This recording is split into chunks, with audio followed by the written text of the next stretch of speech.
Voici le Journal du Soir.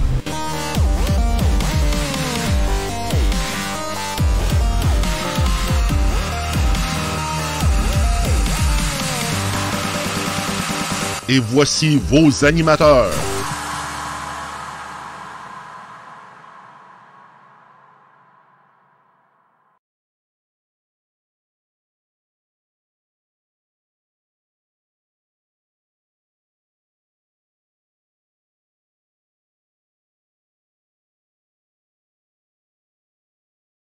Salut Hugo, comment ça va ce soir? Oui, ça va bien, vous? Oh, oui, ça va bien. Ça brasse encore, ça brasse un petit peu. Encore aujourd'hui sur la loi 21, projet de loi 21 sur la laïcité. Et on va avoir amplement le temps d'en parler. Parce que, mesdames et messieurs, nous filons comme ça à chaque soir sur radioinfocité.com de 21h à 23h. Carl Brochu ne sera pas avec nous ce soir parce qu'il est pris à l'extérieur, mais ne craignez rien, il va être là demain soir. Demain soir, en passant, on va avoir un invité en studio que vous avez sûrement entendu parler aujourd'hui, et sûrement toi aussi tu en as entendu parler, Hugo, Jean-François Racine, qui a déposé une plainte contre le maire d'Amstead aujourd'hui même à la Commission des municipalités du Québec. En tout cas, je ne sais pas, peut-être pas le bon terme que j'ai, mais quand même, fallait le faire et Jean-François va être avec nous demain en studio. Pour ceux qui ne connaissent pas Jean-François, ben, il était avec nous la semaine dernière et il a fait il est allé poser une question à l'hôtel, souvenez-vous, il est allé poser une question à l'hôtel de Ville de Montréal suite aux déclarations de la mairesse Plante, justement, ben, sur dossier connexe un peu, là, le crucifix qui avait été, ou qui a été enlevé à l'hôtel de Ville de Montréal. Donc, c'est ce même Jean-François qui était là avec nous. Et il va être de retour demain soir en studio. Il va sûrement nous parler de sa plainte, mais c'était déjà prévu. C'était déjà prévu sa visite en studio. Ce qui fait qu'on a d'autres sujets à lui parler. Ce qui fait que on va parler de tout ça demain soir en compagnie de Jean-François Racine. Hugo. Ouais. Est-ce que le son est bon? Est-ce que vous m'entendez bien?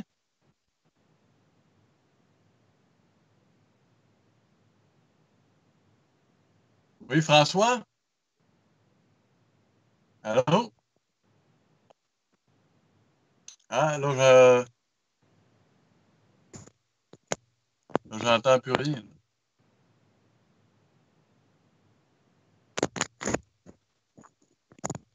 Je vois que Jean-Marc est en train d'installer quelque chose là, et ça va s'arranger dans la minute qui suit.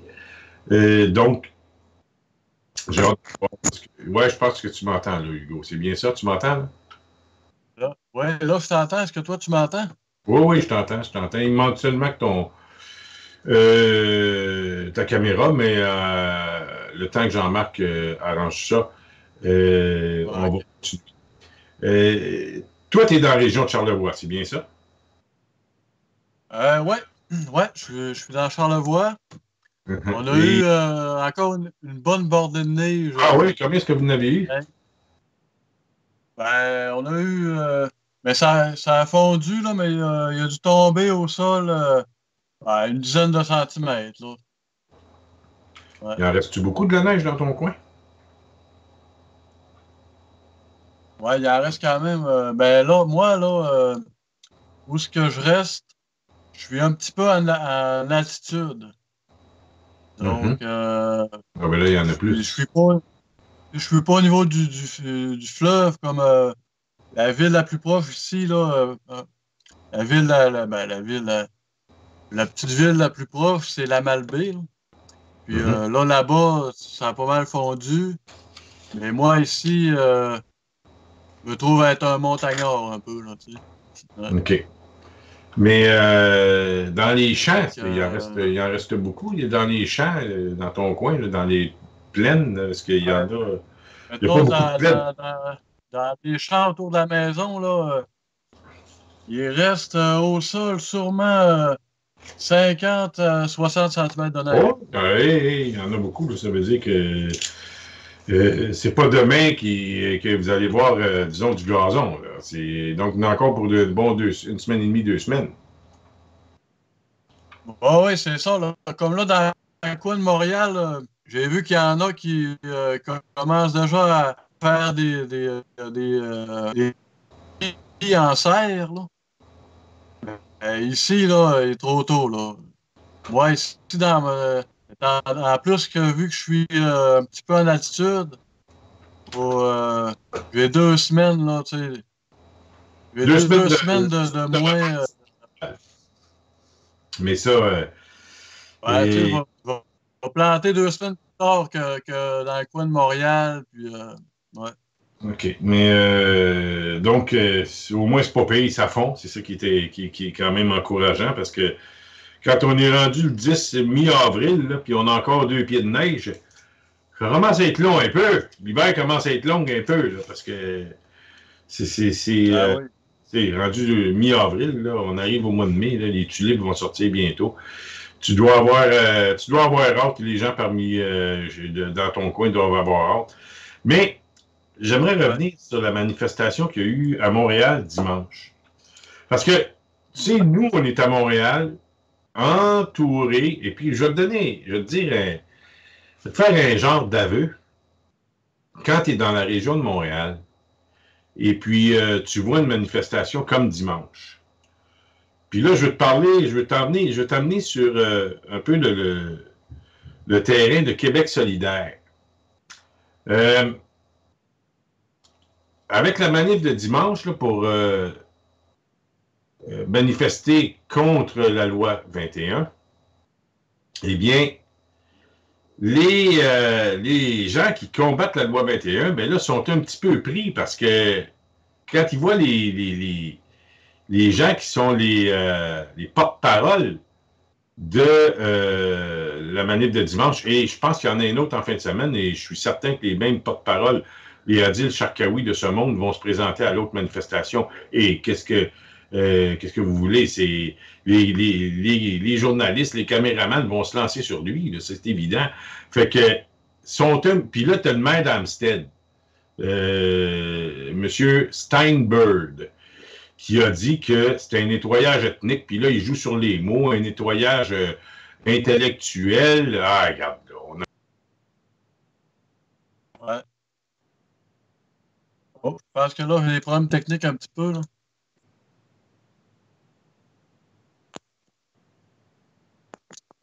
Là, je t'entends plus, François. Je ne sais pas si tu m'entends.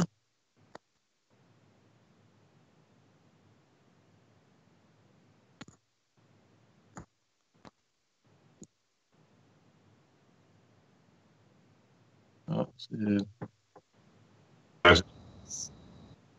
Est-ce que tu m'entends? Ouais, là, je t'entends. Bon, mais qu'est-ce que tu m'entendais? Est-ce que je disais avant? Ouais. Je n'entendais plus depuis à peu près 60 secondes. OK. Bon, ce que je disais, c'est que... le maire d'Amstead. Oui, ce que je disais, c'est que les porte-paroles, il va y avoir un autre manif, je pense, en fin de semaine. Et puis, les porte-paroles qui étaient là dimanche passé vont être là, présents à cette manif. Et les journalistes vont se lancer sur eux, ça c'est sûr. Ils vont aller les voir. Et ça fait comme un genre ça fait que ces porte-paroles-là ont comme pris le leadership des contestataires de la loi et les plus modérés, ceux qui, par vision de la chose, sont plus par vision des choses, ou ben non, disons par idéologie, sont plus du côté du multiculturaliste, sans aller jusqu'au maire d'Amstead et les Adil Sharkawi de ce monde, sont moins, disons, extrémistes, même s'ils représentent la vision canadienne, vont pas aussi loin. Et ils sont condamnés. Mais là, le problème qu'ils ont, les gens qui sont contre la loi 21, ben, ils sont représentés par c'est les extrémistes, en fait, qui ont pris le leadership du combat. Et ce que je voulais te demander, est-ce que, je ne sais pas si tu parles un peu aux gens dans ta région, Charlevoix, c'est perçu comment, malgré qu'ici à Montréal, puis là, je te laisse un petit peu la parole, mais il y a les gens de QS qui se tiennent un petit peu loin, et on va y revenir, comme je te disais tantôt, je ne sais pas si c'était un petit bout quand tu m'as manqué, parce que les gens de QS se sont abstenus de voter aujourd'hui sur une résolution, une motion du Parti québécois de Pascal Bérubé qui disait que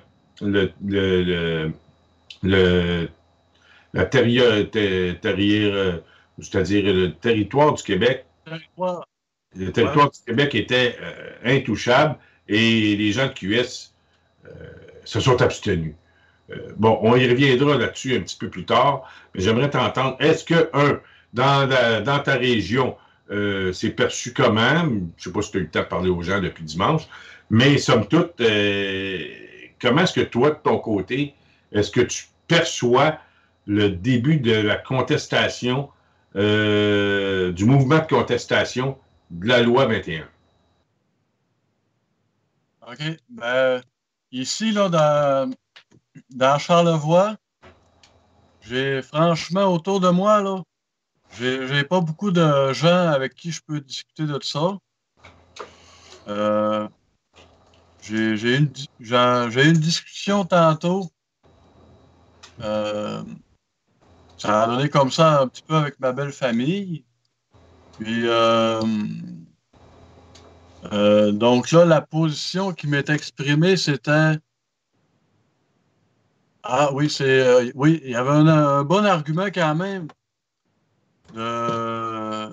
qui venait d'une de mes proches qui disait que dans les années 70 ou fin 60, je pense, quand les écoles ont été sécularisées, ben, les sœurs ils ont été obligées d'enlever le voile.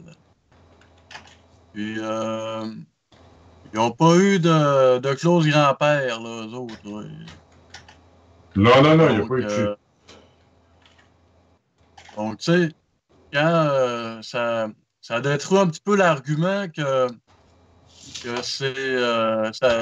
ça vise juste les musulmanes, là, qui portent le voile, puisque on l'a fait, nous autres, avec les religieuses catholiques. Puis, c'était encore plus radical, là.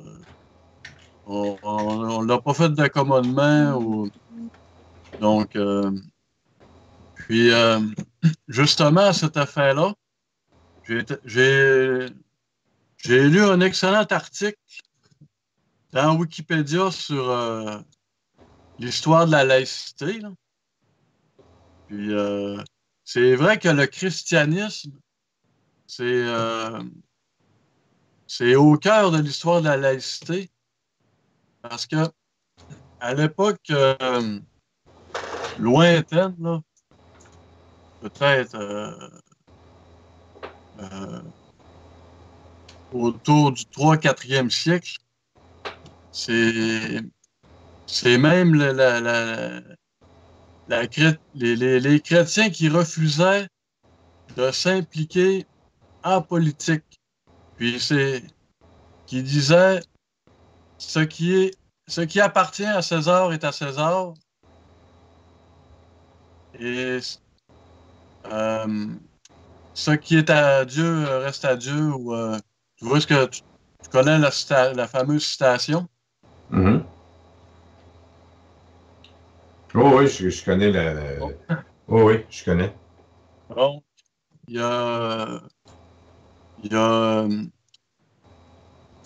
y a une attitude dans la chrétienté qui est de ne pas se mêler du temporel, du politique. Alors que c'est pas le cas de l'islam et possiblement pas d'autres monothéistes comme le judaïsme, mettons, qui eux ils mélangent le temporel puis l'intemporel. Donc, autrement dit, le politique puis le religieux. Donc, c'est peut-être pour ça que l'Église catholique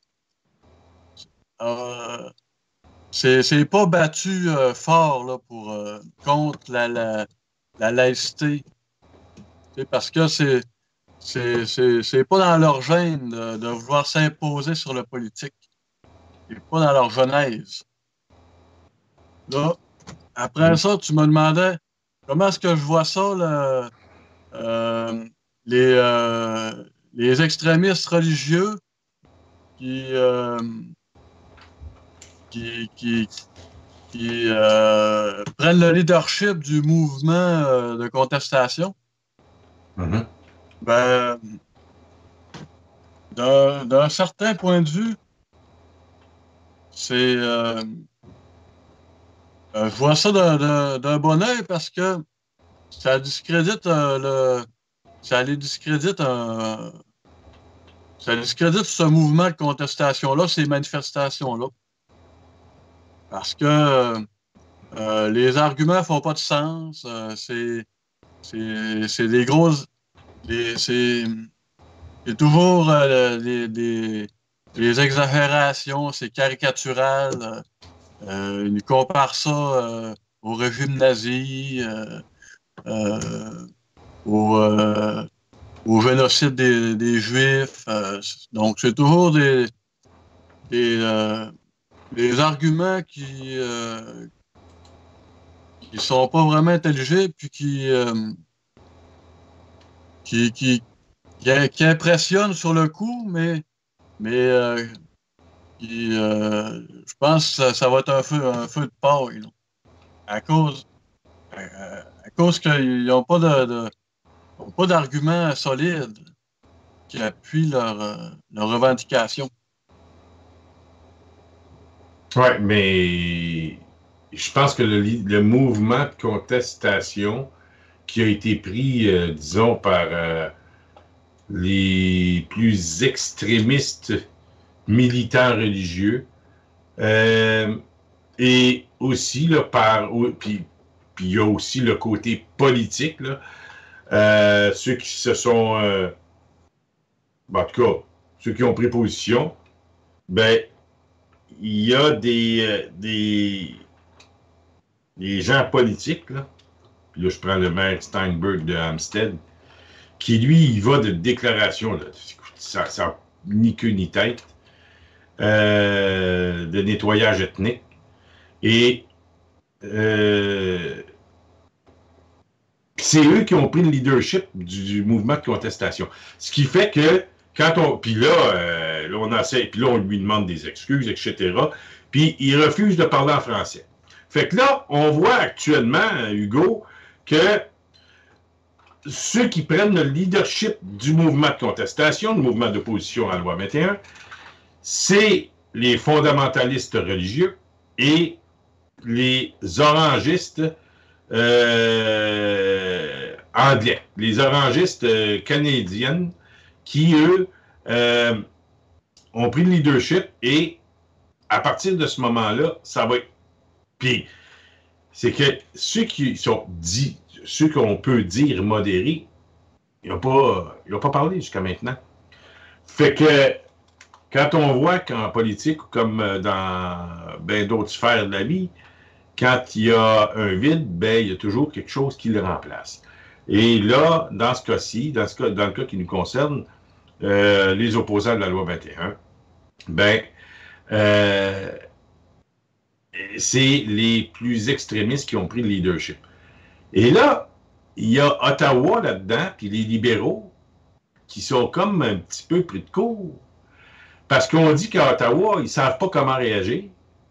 Les libéraux du Québec déchirent leur chemise. On a vu aujourd'hui que le chef de l'opposition, Pierre Arcan, a attribué ou a dit que François Legault était responsable des accusations, carrément responsable des accusations du maire d'Hampstead. Quand il parle de nettoyage ethnique. Et là, il descend en bas, là, il descend très bas, Pierre Arcan. Et là, ben, on ne sait pas comment réagir. Et moi, je mets probablement ça sur un peu sur je dirais, sur la raison qui fait en sorte, à mon sens, là, qu'ils sont pris de court, c'est que François Legault a dit qu'il ne se gênerait pas pour appliquer la clause non-obstant. Et là, ben, ils sont pris, là, parce qu'ils savent que peu importe les contestations judiciaires, la clause non-obstant est au-dessus de tout ça. Bon, il y a la semaine dernière, je pense que c'est toi ou un autre qui me disait qu'il pourrait avoir une façon de bloquer la clause non-obstant. C'est toi qui me parles de ça, Hugo? Ah, ça, je pense. Non, mais je pense que c'est Carl ou un autre qui en avait parlé, mais je l'avais vu passer, ça. C'est un. Je pense que c'est. Ouais, je sais c'est qui. C'est Alexandre Cormier-Denis qui avait parlé de ça.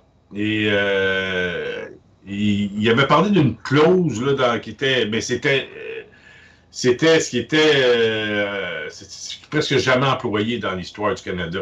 Fait que là, il serait bien pris d'utiliser ça.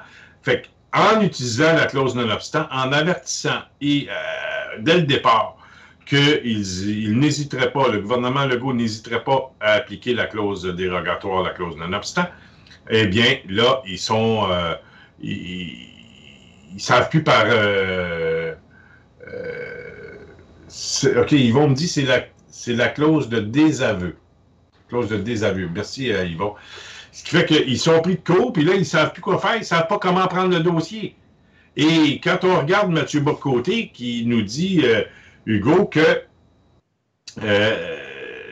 qui nous parle de l'importance de gagner le combat sur la laïcité, parce que c'est carrément deux visions différentes d'une société, le multiculturalisme versus l'application de la laïcité de l'État. Ben là, c'est c'est une confrontation de deux visions et qui peuvent être, ils ne peuvent, je dirais, cohabiter. Ce qui fait que là, en appliquant la clause non-obstant, là, ils vont faire quoi? Et là, Trudeau est pris, il est en élection, il a disons, sa bande de son parti, là, en tout cas, dans le parti ou en dehors du parti, puis même que lui, avec le SNC-Lavalin, il est pris jusqu'au cou. Fait que, ils sont pas capables, là. Ils sont pris, puis ils savent en maudit qu'ils peuvent pas rien faire. Et la seule chose qu'ils peuvent faire, c'est retarder le plus possible. Et j'entendais encore une fois Pierre Arcan, Hugo, nous dire, je pense que c'est lundi. Et moi, j'ai réagi. Je vais te dire comment j'ai réagi. Je pense que tu m'as entendu, mais si tu m'as pas entendu, je vais te le dire. Quand il a dit que le gouvernement ne leur laissait pas assez de temps, l'opposition, pour étudier le projet de loi. Ben moi, j'ai tout de suite, première réaction, je me suis dit, hey, le père Arcan, tu as eu 15 ans pour le faire, puis tu ne l'as pas fait. Fait que là, regarde, si en 2 mois, tu n'as pas le temps, ben c'est à toi de le faire en 15 ans de pouvoir. Fait que maintenant, là, ben, prends ton trou, puis c'est plus toi qui es au pouvoir, Arcan, puis c'est plus vous qui êtes au pouvoir, les libéraux. Fait que habituez-vous pour une fois que vous ne l'avez pas le pouvoir, ben là, c'est l'autre qui l'ont, puis ils vont passer des lois, puis restez assis bien dans votre fauteuil, et puis si vous n'êtes pas content, ben c'est à vous de le faire il y a 15 ans, 10 ans, 7, 8, 9 ans, puis vous ne l'avez pas fait. Venez plus vous plaindre puis n'essayez pas des procédures, là, de la procédurette parlementaire, là, ça ne fonctionnera pas. Parce que je pense là, qu'à chez la CAQ, il y a des députés qui sont assez aguerris quand même. Et au niveau de la procédure parlementaire, il y a assez d'expérience là-dedans aussi. Là. Je pense qu'ils ont assez siégé longtemps. Et même s'il y a des nouveaux là-dedans, ben il y a des gens qui sont au Parlement puis qui conseillent la CAQ. Je pense qu'ils sont assez bien conseillés jusqu'à maintenant. Oui, ils vont faire des petites erreurs, mais ça fait partie du jeu. Mais je ne sais pas, Hugo, est-ce que tu penses que de dire dès le dépôt du projet de loi qu'on va appliquer la clause non-obstant, ça les coince dans un coin? Ben oui, là, sont fourrés avec ça, c'est sûr. Là. Puis l'argument qu'ils n'ont pas assez de temps pour étudier le projet de loi, là, c'est vraiment un argument fallacieux parce que tu sais, il est pas long à lire, là, le texte de loi. Là. C'est vraiment pas compliqué, là, ce texte de loi-là. Puis c'est même pas besoin d'être un expert en la matière pour le comprendre. Là. Je l'ai lu en diagonale, puis c'est pas compliqué. Puis après ça, des fois, on voit maintenant dans les parlements, comme à Ottawa, ils déposent ils déposent des budgets, puis là-dedans, ils vont fourrer des fois des dizaines et des dizaines de projets de loi qui n'ont même pas rapport avec la finance, puis ils font voter ça avec les bâillons, puis donc, comment ils appellent ça, des projets de loi éléphants, ou il y a une expression à ça, là. C'est des briques, ils déposent ça, c'est des briques. C'est humainement impossible pour les élus de tout lire et comprendre ces lois-là. Puis ils font voter ça là, des fois à l'espace de 24 heures au Parlement d'Ottawa. Possiblement qu'à Québec, il y a des choses des fois comme ça qui se passent. Donc, ils ont 2 mois pour étudier ça. Ça fait 15 ans qu'on en parle. Même la laïcité, c'est un sujet historique au Québec. Donc, c'est encore un argument fallacieux. Mais tu sais que dans le temps des Patriotes 37-38, Hugo, on en parlait de la laïcité. C'est pas d'aujourd'hui. Quand tu dis que c'est un sujet historique, tu as tout à fait raison. Et dans les 92 résolutions des Patriotes, ben, on parlait de laïcité. Donc, c'est pas d'aujourd'hui. Ce qui fait que, depuis, en tout cas, on le sait, là, que, tu sais, moi j'invente rien, Hugo, là, au niveau des votes des immigrants au Québec. Puis, regarde, je dis immigrants parce que c'est ça, là, tu sais, et c'est la maison de sondage Léger qui avait fait une étude qui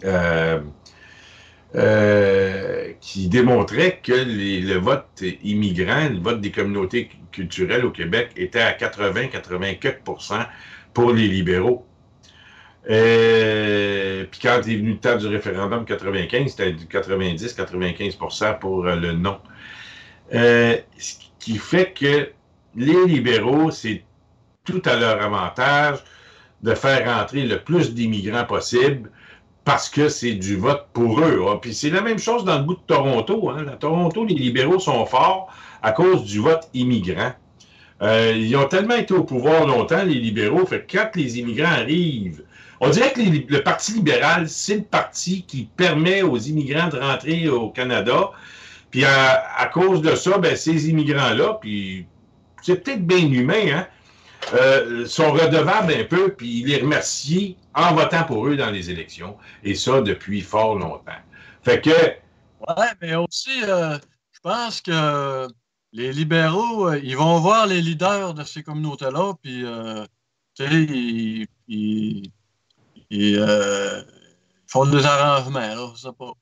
Ils vont voir les plus influents personnages de chaque communauté, puis après ça, ben là, ces gens-là respectés dans leur communauté, ils leur disent de voter libéral, fait que là, eux autres, tu sais, ils votent libéral. Ça se peut-tu? Oui, ben c'est... Écoute. Là, on avait vu des fois des vidéos, là. Une année, il y avait une vidéo, c'était Coder qui avait été filmé à son insu. Il était en train de parler, je pense que c'était une salle avec des Juifs à Montréal. Puis il leur faisait carrément une proposition, là. Votez pour moi si vous. Il disait votez pour moi si vous voulez. Je me rappelle plus c'était quoi l'argument, là. Oui, ben il avait été oui, je me souviens de ça, il avait été filmé à son insu. Et puis Je me souviens très bien. Et puis, c'était pas très, très flatteur à son endroit. Et c'était carrément Ah oui, c'était fait manière prendre, c'était fait pogner, là. Oui, c'était fait prendre comme disons, les culottes baissées. Je lis devant moi le projet de loi 21, Hugo, c'est 16 pages. Là. Écoute, mais accepter que c'est assez long, là, mais ça n'a pas l'air trop compliqué. Comme tu disais, ça n'a pas l'air trop. Et puis, je vais le lire à tête reposée parce que on dit que, considérant que l'État du Québec est fondé sur des assises constitutionnelles enrichies au cours des ans par l'adoption de plusieurs lois fondamentales, et considérant qu'en vertu du principe de la souveraineté parlementaire, ça c'est le projet de loi 21, là. La souveraineté parlementaire, il revient au Parlement du Québec de déterminer selon quels principes et quelle manière les rapports entre l'État et les religions doivent être organisés au Québec. Considérant qu'il est important de consacrer le caractère prépondérant de laïcité de l'État dans l'ordre juridique québécois, considérant l'importance que la nation québécoise accorde à l'égalité entre les hommes et les femmes, considérant qu'il y a lieu d'établir un devoir de réserve plus strict en matière religieuse à l'égard des personnes exerçant certaines fonctions, se traduisant par l'interdiction pour ces personnes de porter un signe religieux dans l'exercice de leurs fonctions, considérant que la laïcité de l'État favorise le respect du devoir d'impartialité de la magistrature, considérant qu'il y a lieu d'affirmer la laïcité de l'État en s'assurant un équilibre entre les droits collectifs de la nation québécoise et les droits et libertés de la personne. Le Parlement du Québec décrète ce qui suit, que l'affirmation de la laïcité de l'État, l'État du Québec est laïque. Et la laïcité de l'État repose sur les principes suivants: la séparation de l'État et des religions, la neutralité religieuse de l'État, l'égalité de tous les citoyens et citoyennes, et quatrièmement, la liberté de conscience et de la liberté de religion. Et là, ça continue. Ouais, là, Comment? Oui, François? Oui. Il faudrait que j'aille à la salle de bain, ça va prendre 2 minutes. Ah oui, vas-y, il n'y a pas de problème. Et puis, moi, je vais continuer, je t'attends. Mais ce qu'il faut... oui, vas-y, on va te reprendre, mais que tu arrives, mon cher Hugo.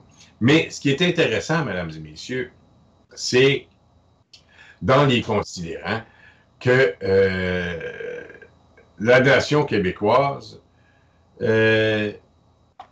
a des caractéristiques propres, dont la tradition civiliste, des valeurs sociales distinctes et un parcours historique spécifique l'ayant amené à développer un attachement particulier à la laïcité de l'État. Et écoutez bien, c'est pas moi qui le dis, c'est écrit, c'est le projet de loi 21. Et il parle de souveraineté là-dedans. Là. Il nous parle carrément de souveraineté. Et ce que je pense, c'est que le gouvernement du Québec sait très bien ce qu'il fait. Là. Considérant qu'en vertu du principe de la souveraineté parlementaire, il revient au Parlement du Québec de déterminer selon quel principe et de quelle manière les rapports entre l'État et les religions doivent être organisés au Québec. Considérant qu'en vertu du principe de la souveraineté parlementaire, il revient au Parlement du Québec de déterminer selon quel principe. Hugo, je disais que dans les considérants, Simon Jolin Barrette, il sait ce qu'il fait. Là.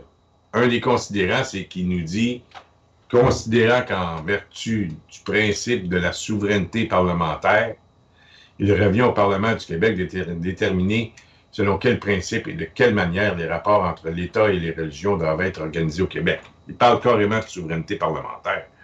Il va, je sais pas, là, puis, tu sais, c'est, comme tu disais tantôt, c'est très bien vulgarisé dans le projet de loi. Il n'y a rien qu'on ne peut pas comprendre là-dedans. C'est clair, net. Non, c'est ça. C'est clair, bien net. moins compliqué que des lois sur les banques ou des lois sur les assurances, des trucs comme ça. Là. Ça, c'est pas compliqué. C'est le port des signes religieux, les personnes en état d'autorité. Tu sais, c'est pas compliqué. Donc, 2 mois pour étudier ça, je sais pas, là. Non, ben, masse. regarde, ça a 16 pages, là, puis regarde, il a mis ça le plus simple possible. C'est évident qu'on peut jouer sur les points, sur les virgules, mais à un moment donné, regarde, il y a 16 pages à étudier. Là. Il n'y a pas une brique, là, une loi mammouth ou je ne sais pas trop quoi. Là. Oui, c'est ça, les lois mammouth, c'est ça que je parlais tantôt. Ben, c'est pas 3 pieds d'épais, là, c'est 16 pages. Les libéraux pourront faire de l'obstruction tant qu'ils voudront, mais à un moment donné, on a parlé de Bayon, puis on a parlé de clause non-obstant. Fait que là, ils sont pris. Mais une chose certaine, c'est que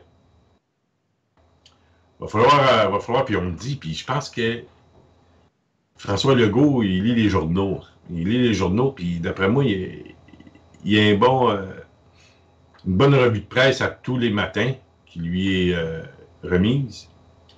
Et j'ai vu des chroniqueurs lui dire « Tenez bon, Monsieur le Premier ministre ». Et il y en a d'autres, comme Martineau, il a dit « En espérant qu'il ne flanche pas ». Et à mon sens, d'après moi, jusqu'à maintenant, il a passé les 2 premières semaines. Et ça va vanter fort encore, comme on dit, mais je pense que le ton, tout est dans le ton, hein, que le gouvernement, disons, adopte. Et Simon-Jeanin Barret, François Legault sont jusqu'à maintenant très calmes et demandent à avoir un débat civilisé. Bon, c'est pas ce qu'on a vu depuis quelques jours. Ça s'est même rendu, je ne sais pas si tu as vu les nouvelles aujourd'hui, à l'Assemblée nationale, chez les chauffeurs de taxi, pancarte avec des signes nazis, encore une fois, moustache à l'être sur Bonnardel, puis même qu'on a dit, on a scandé « Bonnardel assassin! Bonnardel assassin! » Je pense que l'excès de langage, là, commence à en avoir, là. Et... Ouais, c'est ça, là. Il y a comme... il y a une compétition, là, de... C'est celui-là qui va lancer la phrase choc, là, tu sais. Mais là, à force d'être utilisé tout le temps, mais ça n'a plus d'effet, là. C'est comme on dit, là, à force de crier au loup, là, de donné, ça n'a plus d'effet, là. Fait que cette utilisation-là des comparaisons avec Hitler, tout ça, plus il y en a, plus ils perdent en force, puis tu sais, on est rendu là un petit peu, là, je pense. Les accusations de nazisme, puis toutes ces caricatures-là. Accusations ethniques, puis de nettoyage ethnique, là, toutes ces accusations, disons, qui n'ont aucun sens. Eh bien, je pense que ça nous affecte moins que ça devait affecter au Québec. Puis, pourquoi tu dis même, ça? Parce que juste depuis que je suis sur les réseaux sociaux, là, j'ai vu une évolution des mentalités. Ça fait quasiment peut-être bien 15 ans que je suis sur les réseaux sociaux, là. Depuis, au début, puis sur Internet, il y avait eu Vigile, Vigile au début qui a réuni beaucoup d'indépendantistes là, qui donnaient leur opinion via des textes. C'était une tribune libre. Oui, c'est ça, la tribune libre de Vigile, c'était super populaire. Après ça, il y a eu Facebook. Puis, il y a vraiment eu, je pense, tu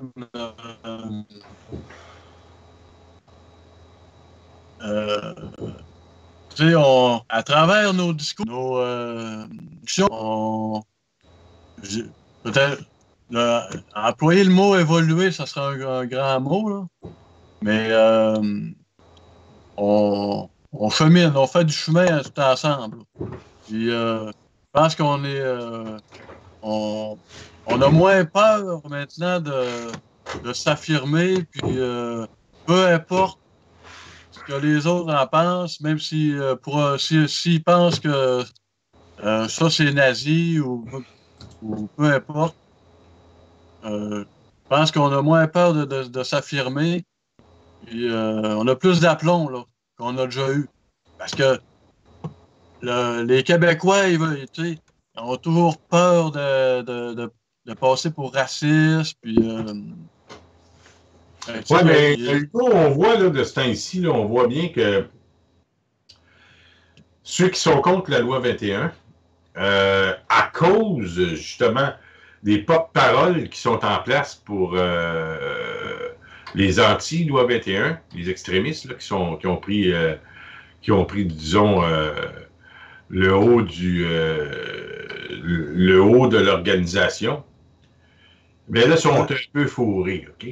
Puis là, c'est drôle, mais la bande à Québec solidaire qui ont été en congrès il y a une semaine et demie, 2 semaines, puis que les députés, en passant, n'ont pas dit un mot sur le plancher du congrès, on dirait qu'ils ont peur de leurs militants. Depuis ce temps-là, là, ils parlent pas trop fort. Ils sont comme gênés. Puis ils sont obligés, puis là, on l'a vu aujourd'hui dans une motion à l'Assemblée nationale qui demandait de voter sur l'intégrité territoriale du Québec. Puis tous les partis, sauf Québec solidaire, ont voté en faveur de la motion qui rappelait que le territoire du Québec est indivisible. Il est indivisible, puis que les lois du Québec s'appliquent sur tout le territoire. Puis là, si Québec solidaire s'abstienne, parce qu'on le sait, le PQ, dans le passé, a déjà déposé une motion dans ce sens-là. Parce qu'il y a des municipalités qui avaient menacé on se souvient à l'époque de la partition. Ben là, on avait voté des motions dans ce sens-là. Et là, dans ce cas-ci, il y a des municipalités qui ont menacé de ne pas appliquer le projet de loi s'il est adopté. Fait que là, ça a donné l'idée au PQ de présenter sa motion. Les libéraux, dans le passé, avaient déjà voté un peu contre une motion sur l'intégrité du territoire au Québec, parce que je pense que c'était-tu Couillard? En tout cas, je pense que oui, il s'était fourré quelque part. Il en parle dans le Devoir. Attends un petit peu si je peux retrouver le bout, là. Il y en avait... attends un petit peu, certains avaient l'idée. Le principe de l'intégrité du territoire du Québec est reconnu depuis le volumineux rapport de la Commission d'Orion des années 60. Et l'intégrité du territoire est par ailleurs un principe de droit international reconnu. Et selon ce principe, l'État du Québec devrait conserver ses frontières dans l'éventualité de son accession à l'indépendance. Et là, aujourd'hui, les députés de la CAQ, PQ, ont voté pour la motion, sauf les 10 élus de Québec solidaire qui se sont abstenus de voter. Et le parti, après ça, ils sont dépêchés, Hugo, de diffuser un communiqué pour indiquer qu'ils tenaient à apporter un amendement pour respecter le droit des peuples autochtones, ce qui a été refusé. Et là, ils passent par les Autochtones là, pour ne pas... pour aller chercher encore une fois du clientélisme électoral. Pour pas, disons, égratigner sa base aussi, sa base de Québec solidaire. Mais est-ce que je me pose une petite question là-dedans, moi, mon cher Hugo? Catherine Dorion, Sol Zanetti, là, qui se sont abstenus là-dessus, sur l'intégrité territoriale du Québec. Écoute-moi bien, là. Ça ne marche plus, là. Là, ils se sont mis à nu, là. Puis là, on voit leur vrai visage, là. C'est des hypocrites, là, ces deux-là. Là.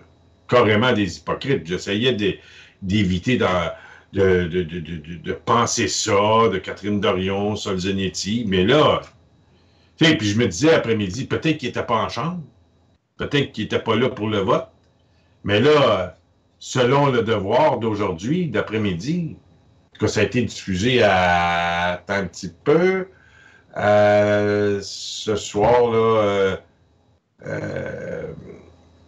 ce soir, en tout cas, je ne sais pas à quelle heure, là, mais en tout cas, ça a été diffusé tantôt.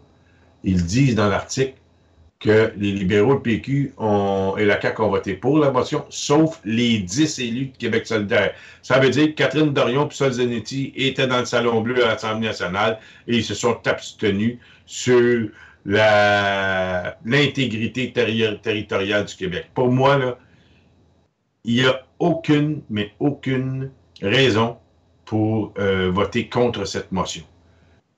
Si on veut parler des droits des Autochtones, j'en suis, on va en parler, puis il n'y a pas de problème là-dessus, dans un Québec souverain. Mais en ce moment, là, il faut protéger le Québec et faire en sorte que toutes les lois s'appliquent sur tout le territoire du Québec et que le Québec est indivisible. Et si... oui, ça n'a pas de bon sens d'envoyer le signal que le Québec est divisible, là, de même, là, voyons. C'est irresponsable. Là. Mais là, c'est irresponsable. Et même, je peux te dire que Régent Parent, qui est reconnu pour être un syndicaliste, dit que Québec solidaire est un parti étourdi. Parce qu'ils se sont abstenus de voter sur la motion aujourd'hui, qui réaffirmait, comme on en parle, sur l'intégrité territoriale du Québec et l'applicabilité des lois sur l'ensemble du territoire, alors que les autres partis ils sont souscrits.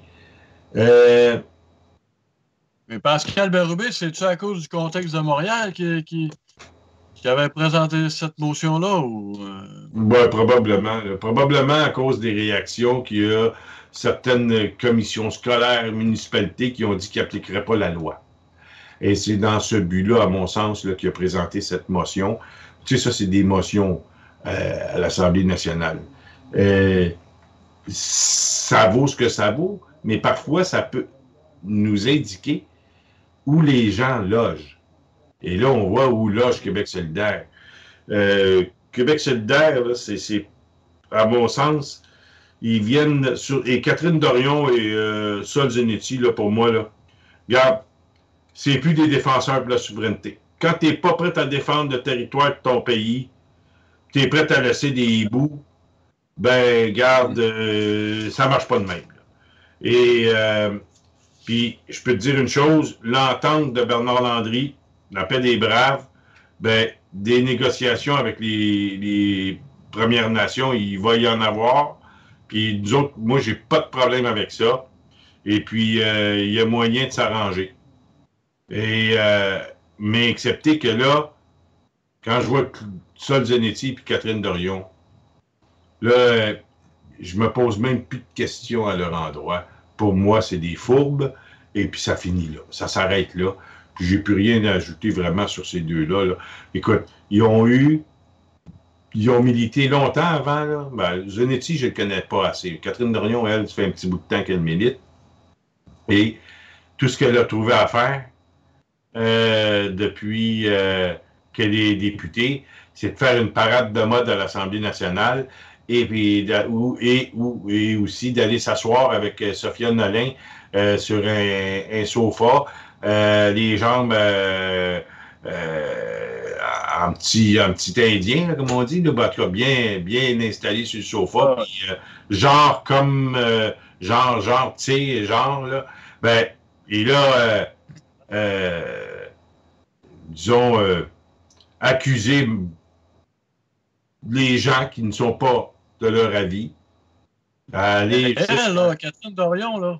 Catherine Dorion, c'est une artiste. Puis, ah oui, mais c'est pas facile. Là, elle est toujours en train de chercher ça va être quoi sa prochaine performance, tu sais, qui va rendre tout le monde... Elle a de son côté narcissique pas pire, elle. Hein? Elle a un côté narcissique assez bien développé. Ouais, mais elle fait de la politique performance artistique. Tu sais, elle veut faire le buzz, autrement dit. Là. C'est ça qui me fait penser à ça. C'est pas tant qu'elle a des convictions qu'on dirait que... Moi, j'ai rien que ça. Elle réfléchit comment est-ce qu'elle va faire un scandale. Là, tu sais. Ou bien là, tu sais, elle réfléchit comment est-ce qu'elle pourrait, disons, je sais pas, comment est-ce que c'est toujours pour déconstruire les... c'est toujours pour déconstruire et détruire les assises de la société, puis de notre culture, puis de notre identité. Elle, c'est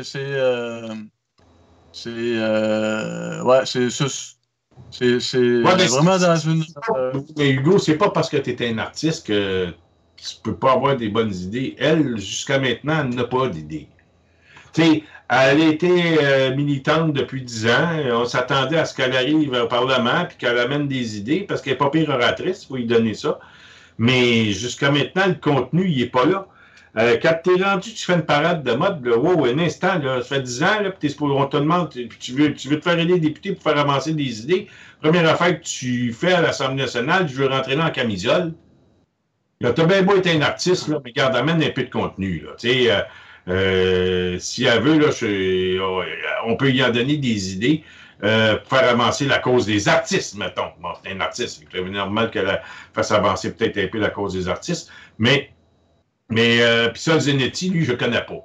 Mais je sais une chose, c'est que quand Jean-Martin Hansen a quitté Option nationale, ben, il y a eu une genre de course à la chefferie, puis c'est elle qui est allée chercher Solzhenitsyn, qui était professeur de philo dans un cégep de Québec. C'était son ami à elle. Puis aujourd'hui, ils sont encore tout le temps ensemble. Quand on les voit sur la scène de Québec solidaire, ils sont les deux ensemble.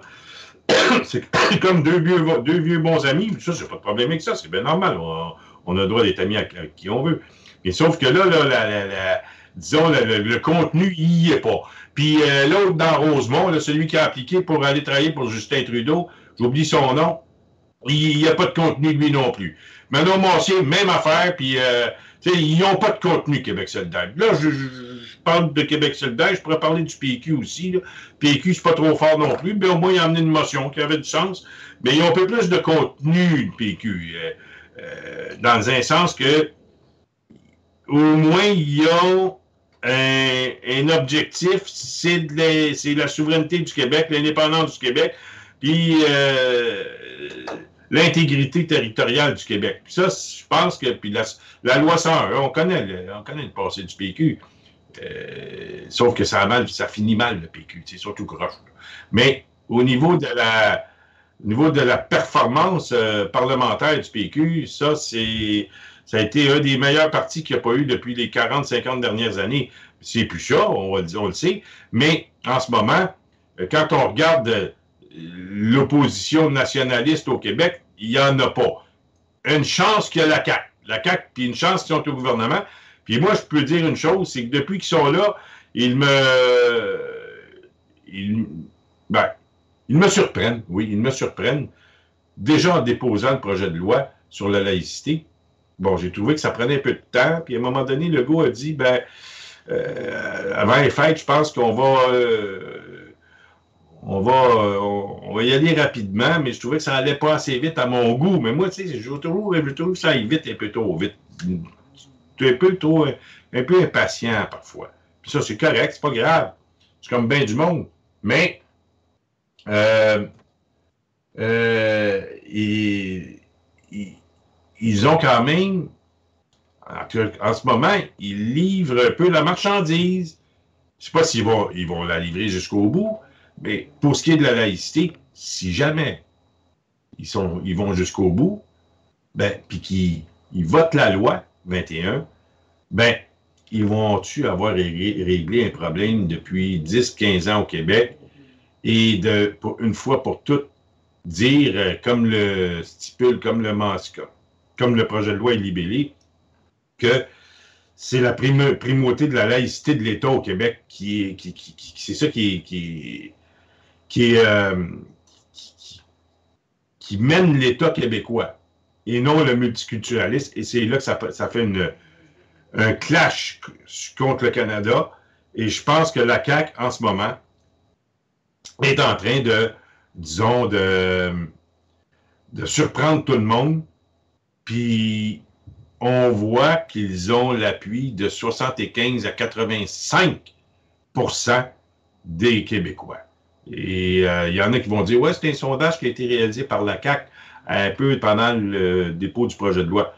Ouais, ben moi, je mets au défi n'importe quelle maison de sondage d'en faire des sondages là, avec les mêmes questions que la CAQ a posées ou sensiblement les mêmes questions. Et vous allez voir que, parce qu'au début, puis moi, j'ai pas de mérite, là, je vous le dis, là, quand il y a eu le dépôt du projet de loi, puis il n'y avait même pas eu un sondage encore, j'avais prédit 67 d'appui des Québécois, ben je me suis fié sur le sondage qu'il y a eu quand c'était Drainville qui l'a déposé, son projet de loi à l'époque, et qui c'était à l'époque 67 J'ai pris le même chiffre, j'ai fait copier-coller, je me suis dit, regarde, ça va être à peu près la même chose.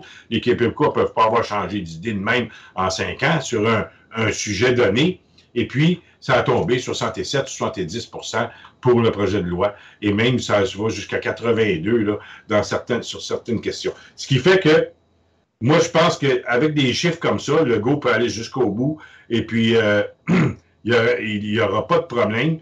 Et s'il réussit à faire à se rendre jusqu'au bout puis à faire adopter le projet de loi 21 ou la loi 21, mais qui va s'appeler la loi 21 sur la laïcité de l'État au Québec, ben, il va aller chercher des appuis en maudit, il va être dur à battre. Évidemment, quand on gouverne, parfois, on peut choquer les gens. Et bon, on regarde l'industrie du taxi, ça choque les chauffeurs de taxi. Mais à un moment donné, il faut se rendre à l'évidence au niveau des chauffeurs de taxi. On en reparlera si tu le veux bien. Mais au niveau de la laïcité, moi, il va avoir mon vote aux prochaines élections. Écoute, c'est vraiment les deux visions.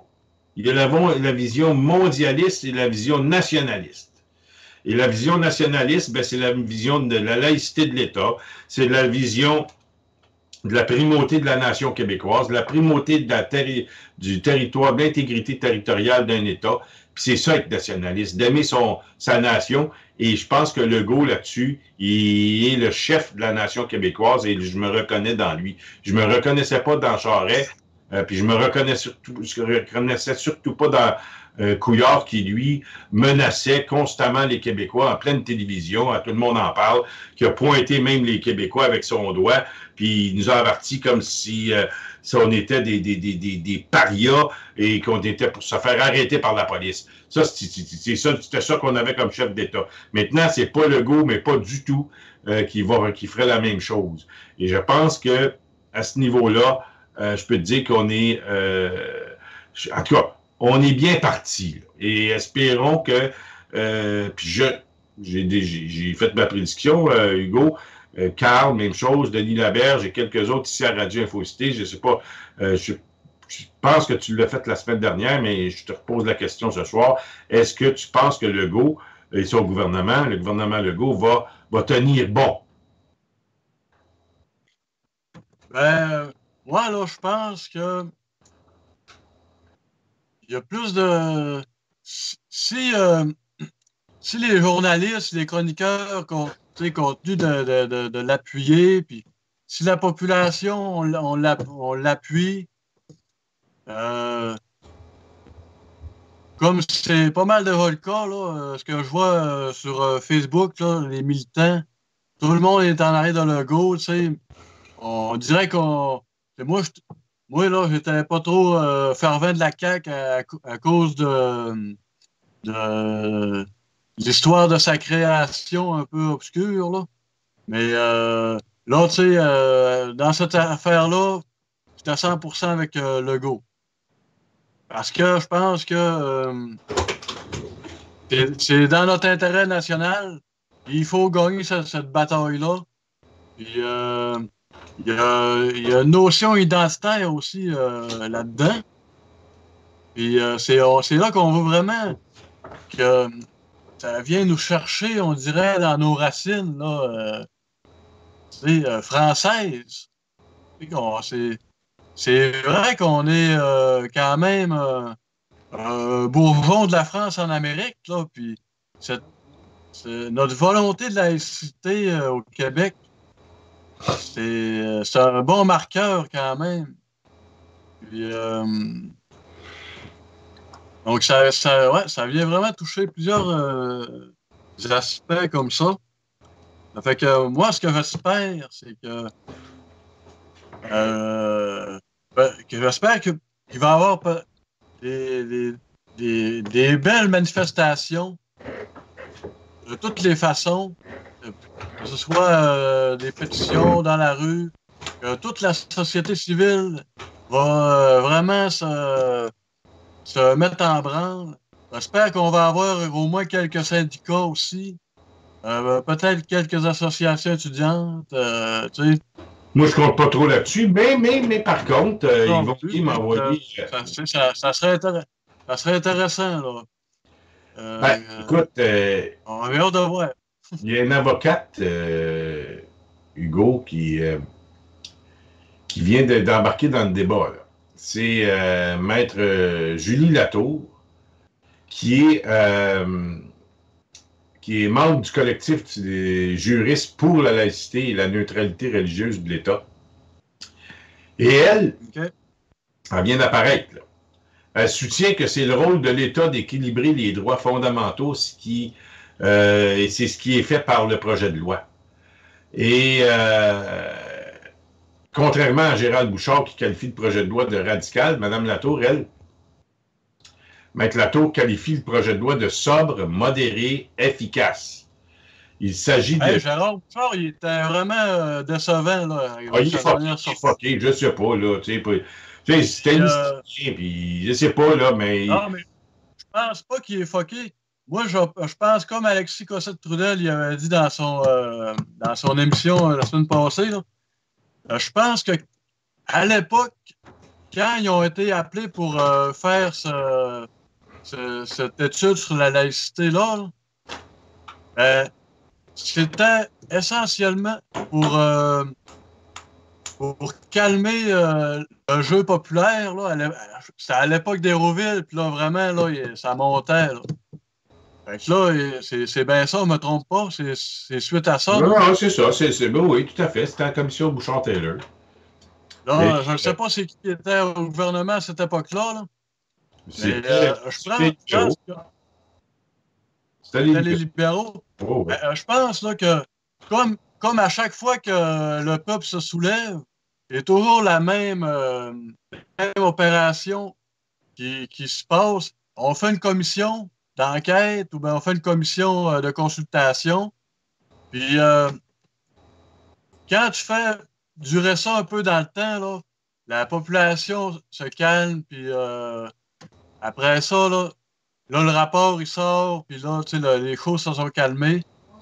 Ça fait que leur véritable rôle à ces deux pseudo-philosophes-là, c'était pas de faire une consultation populaire ou puis une étude philosophique sur la laïcité au Québec, là. C'était de calmer le jeu. Puis il y avait jamais eu, eux autres, la ferme intention d'appliquer la laïcité. C'était pas leur rôle. Puis la preuve de la sortie de Gérard Bouchard, là, c'est-à-dire que la sortie de Gérard Bouchard aujourd'hui, qui se dément encore lui aussi comme son partenaire, là, ça vient faire la preuve que les dés étaient pipés d'avance. Ouais, c'est ça que je pense. Puis, je voulais peut-être juste lire un petit passage là, que j'ai trouvé vraiment bon dans Wikipédia sur la laïcité, qui est une citation dans un livre là-dessus. Là. C'est vraiment bon. Je trouve que ça est concis puis ça exprime bien l'esprit de la laïcité. Ça dit « Elle le fait en conjuguant la liberté de conscience qui permet aux options spirituelles de s'affirmer sans s'imposer. L'égalité de droits de tous les hommes sans distinction d'options spirituelles et la définition d'une loi commune à tous visant le seul intérêt général universellement partageable. » Donc là, ça, c'est vraiment ça l'esprit de la laïcité. C'est l'intérêt général. Et ça, les Anglais, là, eux autres, ils comprennent pas ça. Parce qu'eux autres, là, leur laïcité, justement, dans cet article-là, ils citent un Anglais. Eux autres, leur spécialiste sur la laïcité, là, c'est John Locke, OK? Puis lui, il dit que l'État n'a pas de légitimité suffisante en ce qui relève de la conscience individuelle. Fait que, tu sais, après ça, il dit, en effet, cette conscience ne peut être cédée rationnellement au contrôle d'un État. Puis, donc, les Anglais sont vraiment sur la liberté de conscience puis la liberté individuelle. Fait que, tu sais, tout ce qui entrave les libertés individuelles, eux autres, là, tu sais, ça les agace vraiment, là. Fait que, tu sais, t'as la laïcité à la française qui est vraiment le bien commun, l'intérêt général. Puis, la laïcité à l'anglaise, eux autres, c'est de ne pas entraver la liberté de conscience. Fait que l'État, il ne faut pas qu'il limite les gens dans leurs droits individuels. Tu sais, c'est pour ça que... Ah, c'est ça. Écoute, selon...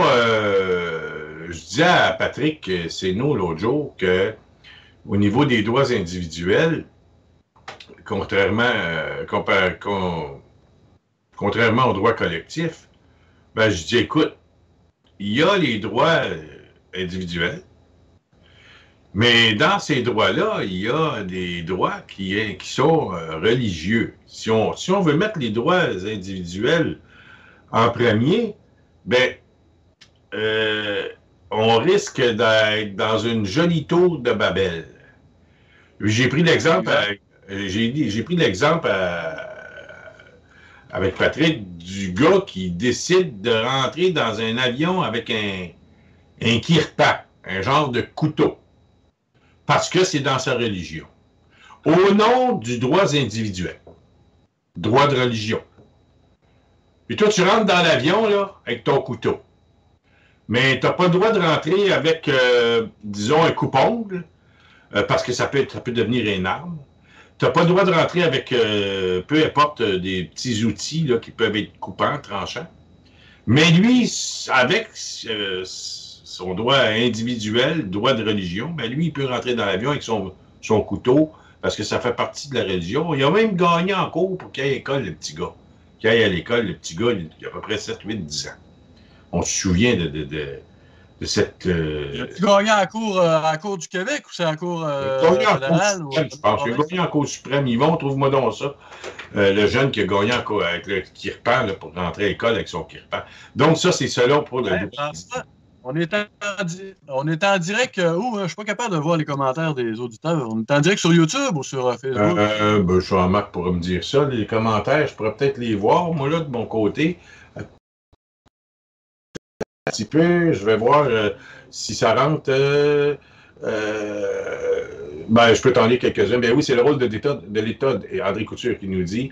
Je pourrais aller les voir si je saurais c'est où qu'on est diffusé en direct. Je pense que ben sur le ben, je sais pas, là, c'est sur on est sur YouTube, Jean-Marc ne doit pas être bien loin.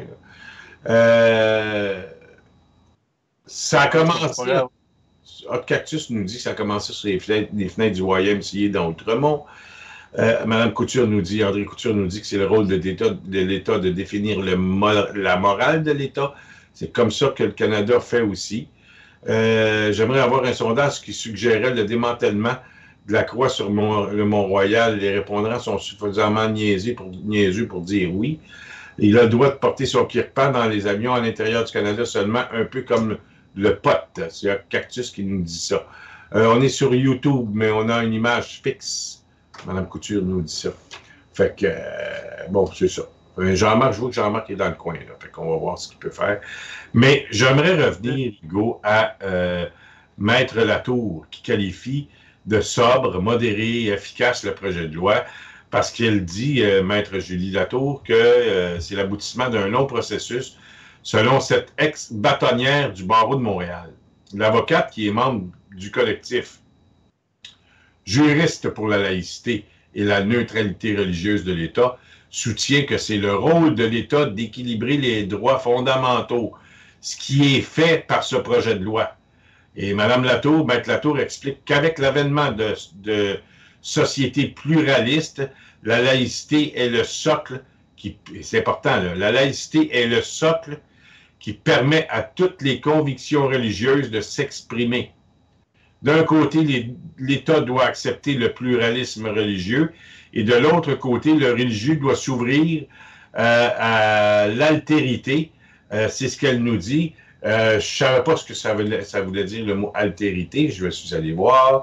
Et ça veut dire que c'est de la reconnaissance de l'autre dans sa différence, qu'elle soit ethnique, sociale, culturelle ou religieuse. Donc, mais elle invoque que l'État doit accepter le pluralisme religieux, mais elle invoque aussi les deux décisions de la Cour suprême du Canada pour appuyer le projet de loi du gouvernement caquiste, dont découlent deux principes, soit celui de la neutralité de l'État, qui est un impératif démocratique, et qu'il n'existe pas de définition de la neutralité religieuse de l'État dans les chartes québécoises et canadiennes des droits, c'est ce qu'elle explique. Et elle ajoute aussi que le choix des politiques dans une démocratie parlementaire demeure la responsabilité des législateurs et non celle des tribunaux. Elle vient d'embarquer dans la mêlée, là, Maître Julie Latour, et je pense que ça devient intéressant. Ça devient intéressant. OK, ouais. Oui, tout à fait. Oui, elle parle bien, ouais, là. Non, mais elle a l'affaire, là. Puis c'est la juriste, là, qui pour la laïcité, là, c'est le groupe de juristes pour la laïcité, ça? Oui, le groupe des juristes pour la laïcité. Et je pense qu'eux, là, peuvent prendre une bonne place dans le débat et y aller avec des, disons, je dirais des avis, non pas avis juridiques, mais des interprétations de la loi et qui peut se défendre très bien devant les tribunaux. Et si tu impliques ces gens-là, les juristes pour la laïcité, puis qui viennent appuyer le projet de loi 21, bien là, ça vient donner un peu de muscle au gouvernement Legault, là. Et ça vient... C'est intéressant, ce groupe-là, puis ça serait intéressant vraiment de se rapprocher de ce groupe de juristes-là, faire des liens avec ces gens-là, parce que si eux autres sentent qu'ils ont l'appui populaire en plus, là, eux autres, ça pourrait vraiment être un bon appui, là. Mais écoute, Hugo, je sais que le gouvernement a l'appui populaire. Tu parlais tantôt de manifestations, de belles manifestations. Moi, là, je peux te dire une chose. J'ai écrit tantôt à Véronique Bohémier puis je lui disais, check bien ça, Véronique, tu vas avoir tout un show d'ici à la fin juin. Elle ne m'a pas répondu encore, mais je sais qu'elle a beaucoup d'opinions sur le sujet. Mais parce qu'elle a collaboré à l'émission un an environ avec moi, il y a 2-3 ans. Et elle n'avait pas la langue dans sa poche, ça, je peux te dire ça. Et je pense que de notre côté, là, je pense qu'on est vis-à-vis, là, on a un gouvernement là, devant nous, là, qui, je pense qu'il est sérieux dans sa démarche. Et avec ce qu'on a vu dimanche passé, avec la manifestation des extrémistes religieux, là, et des extrémistes maires de municipalités anglaises qui refusent de parler français par-dessus le marché. Je pense que c'est mieux de les laisser aller laissons-les aller. Et je pense qu'il serait peut-être sage, pour le moment en tout cas, pour le moment, d'y regarder aller, puis de voir, là, parce que jusqu'à maintenant, Hugo, on peut dire qu'avec la manip de dimanche passé, puis là, on est rendu jeudi demain, cette semaine-là là, a été gagnée par le gouvernement Legault. Les adversaires de la loi 21 sont comme, disons, avec les grands représentants qu'ils ont, ben, sont comme, ils ont aimé attacher. Je ne sais pas, là, mais même les journalistes disent à Ottawa, en tout cas, les correspondants parlementaires disent que Ottawa ne sait pas comment jongler avec cette loi. Fait qu'ils sont fourrés quelque part. Ouais, puis c'est... je trouve que là, où ils ont vraiment, comme on dit en bon québécois, ces groupes-là se sont calés. Là. C'est quand ils se font poser des questions en entrevue. Parce que il y a eu le gars de Radio X qui a questionné Omar, non pas Omar. Il a vu cette entrevue-là à Radio X avec le leader islamique. Ben, tu sais, une année, il a demandé, t'es-tu contre l'homosexualité? Puis là, il patinait, hein? Et il n'était pas capable de répondre. Il disait, ah, tu changes de sujet, tu changes de sujet. Il voulait pas dire la vérité qui était contre l'homosexualité, là, tu sais. Ben écoute, Yvon Guy vient de m'envoyer un enregistrement. Je ne l'ai pas entendu. On va aller l'écouter. On va voir ce qu'il dit. C'est Jacques Brassard qui est député du PQ. Et le titre, c'est Manip de Charkaoui. Brassard clenche TVA et Radio-Canada. Les journalistes sont ignorants. Je vais essayer ça, OK? Hugo, je vais voir si ça sort bien. Ça marche? Ouais. OK, on y va. Bon, je pense qu'il y a une petite pub avant. Là. On va attendre, il reste 4-5 secondes. Et puis, on va voir ce que ça peut donner.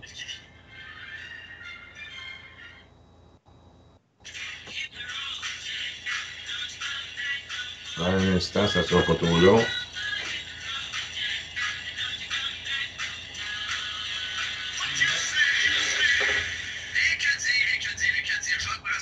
Est-ce que tu entends, Hugo? Ouais, j'entends un peu. C'est quand même gros ce qui se passe.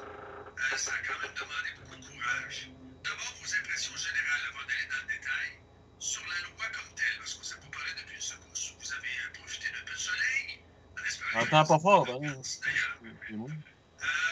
pensez de cette loi, de ce gouvernement qui dépose cette loi, qui est une genre d'évolution de la charte de Dréville? C'est pas pareil, mais on sent qu'il y a une réflexion, il y a une évolution. Je pense que c'est un projet de loi qu'il faut équilibrer, mais je veux vous entendre là-dessus. Équilibrer, vous avez le terme juste. C'est une loi modérée, régulière,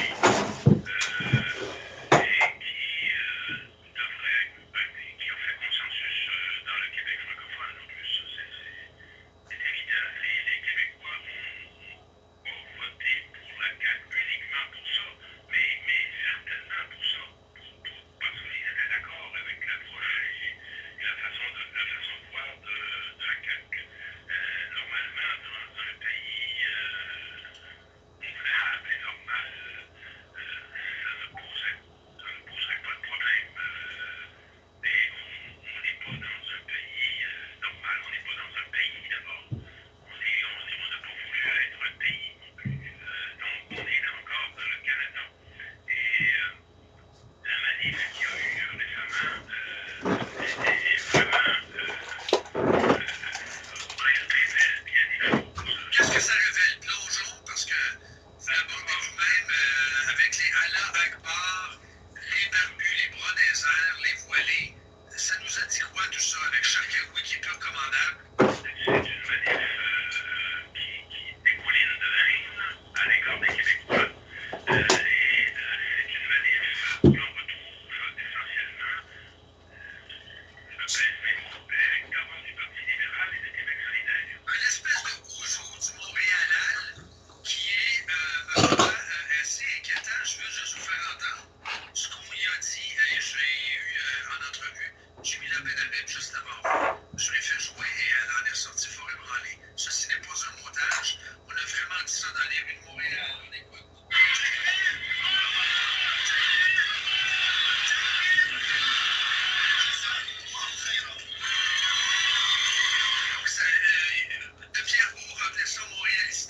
ça montréalal, avec du Allah Akbar dans les rues.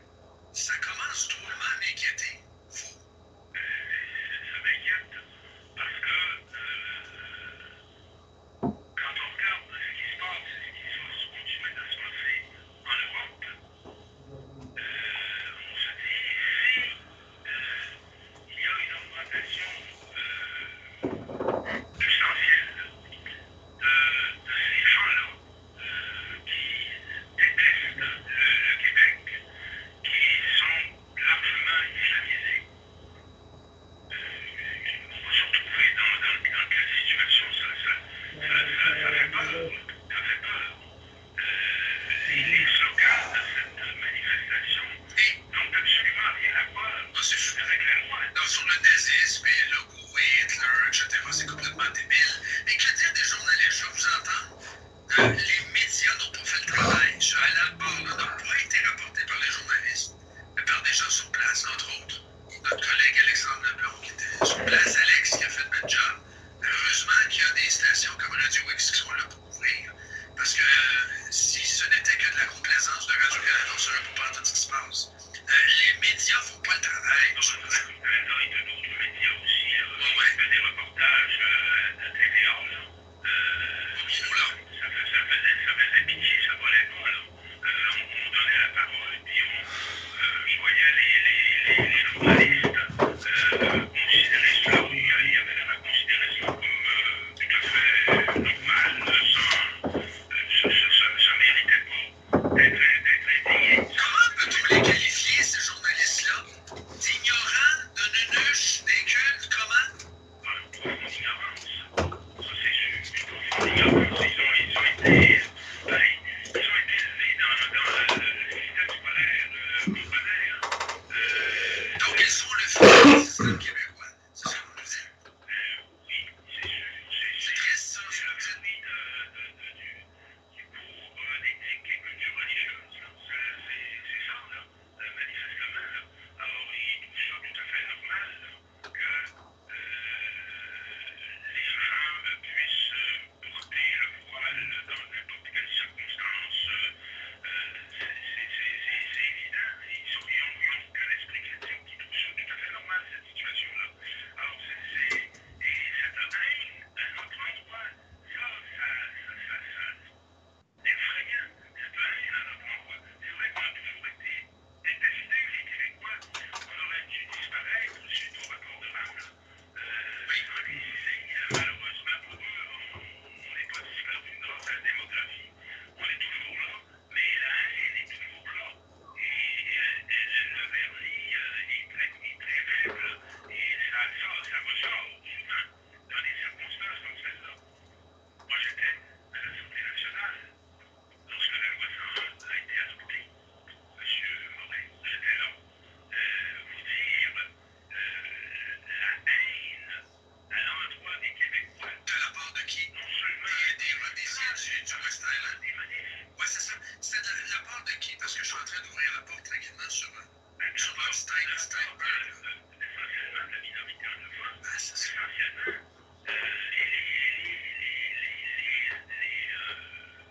Les ethnies, comme on dit ça, les autres groupes, ils sont sous la tutelle de la minorité anglophone. C'est la clientèle du Parti libéral. Les communautés culturelles sont la clientèle naturelle du Parti libéral. Ne les gênent pas. Ils ne sont pas gênés par les mensonges et les insultes grossières de la minorité anglophone. Ce qu'a dit Steinberg, le maire Steinberg du West Island, on écoute brièvement. This is ethnic cleansing.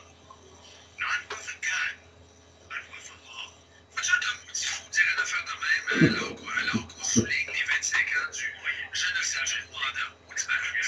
Non, vous pensez, ça n'a aucun sens.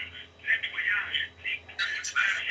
En plus, c'est ça qui me désole le plus, ça vient de l'ONU. Vous connaissez, moi, mon admiration du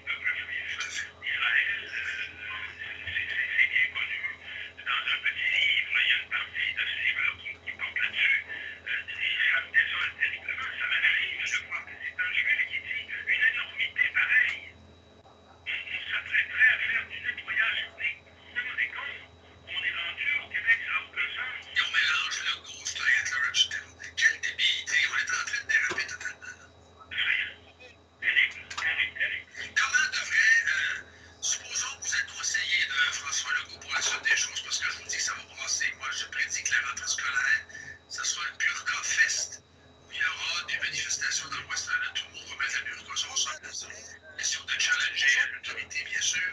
Si vous aviez un conseil à lui donner dans la tourmente, quel serait-il?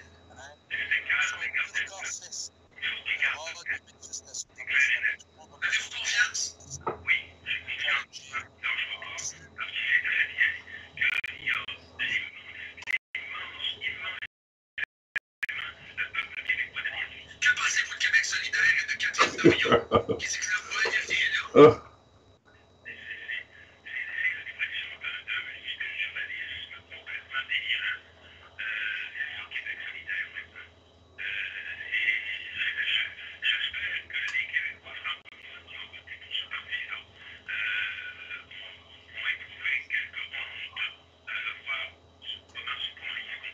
Est-ce que c'est un pays dangereux pour le Québec? Ils vont virer à gauche, tout ça, encore plus à gauche que je sois mercredi, un sacrifice. C'est même devenu quasiment un parti communiste québécois. Bon, ils vendaient, il y avait des kiosques pour vendre des gizmos de Karl Marx, un collègue quand j'étais t-shirt de Karl Marx, je l'ai. Les auditeurs n'entendent presque plus rien, là, François. Bon, ils vendaient, il y avait des kiosques pour vendre des gizmos.